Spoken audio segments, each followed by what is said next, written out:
Guys, mainit-init pa to. Nagpa-interview si Amy Marcos Babalina. Ano ang sabi niya dyan? Hindi daw pwedeng dakpin si Bato de la Rosa at si Bongo. So kayo pala ang nagbe-bend ng law.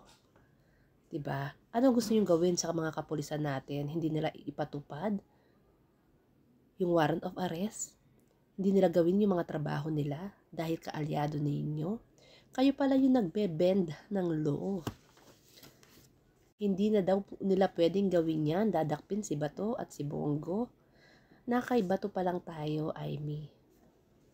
Kasi si Bato meron ng warrant of arrest. Wala pa tayo kay Bongo. Darating din tayo dyan.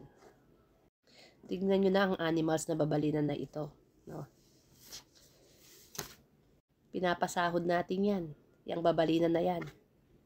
Yung Bato mo, kung talagang walang kasalanan, haharap sa hustisya kagaya ni De Lima, kagaya ni Trillanes.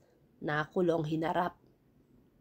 So, nalinis nila ang kanilang mga sarili, pinakawalan. Ba't magtatago si Bato kung wala siyang kasalanan? Ang tatapang nyo magsipaghamon, no? Hamon kayo ng hamon.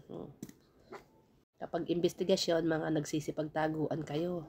Kapag hulihan na, yan, magkakahulihan na, tago kayo.